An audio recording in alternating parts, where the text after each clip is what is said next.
Hi, I'm Frank Wiegers. Welcome to Top Gun Love. Some people have asked me why they seem to always wind up with the wrong partner. They meet somebody, they have a good time, they fall in love, the sex is fantastic, and they commit to a relationship. And the relationship progresses and life goes on, and things don't seem to be working out. Well, what's up with that? Well, what's up is that they don't have a clear understanding of their requirements, needs, and wants. In a fighter squadron, we had to be ready to deploy to remote bases all the time. But before we could go, we had this thing we called a go, no-go checklist.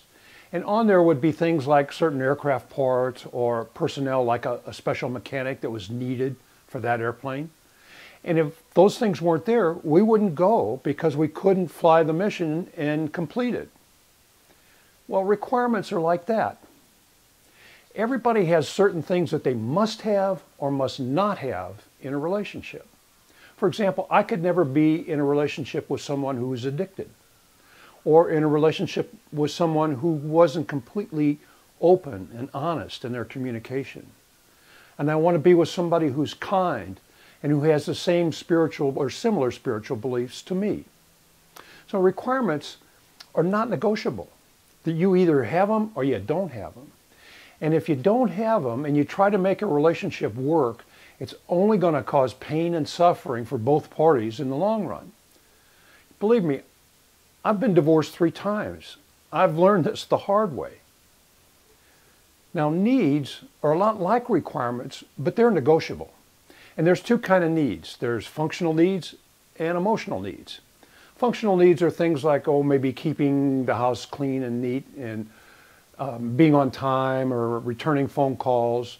Emotional needs for a woman might be that she could talk about issues or talk.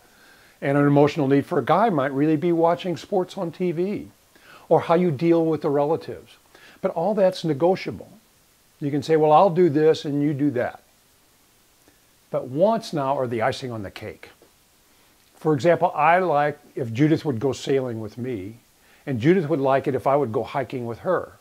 Well, I don't care that much for hiking, and she doesn't care that much for sailing, but we've both done that. But we have so many other things that we do together that it's not an important thing. We have a very rich and full life. The important thing is that nobody's list is the same. Just because you have a requirement on your list doesn't mean that your partner has to have that requirement on their list.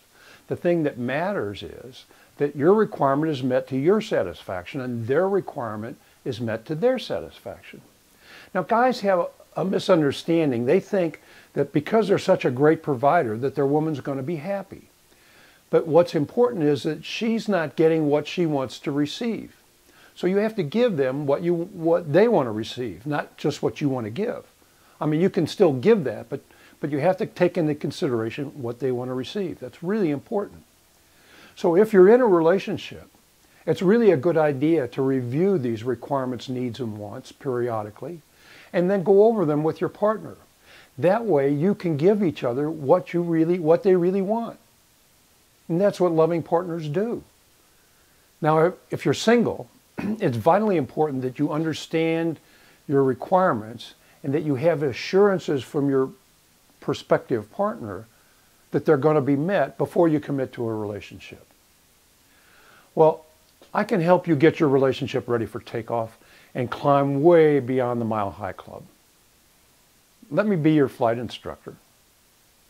Check out my coaching page at topgunlove.com or give me a call, 310-337-2701. Thanks for watching. Happy landings.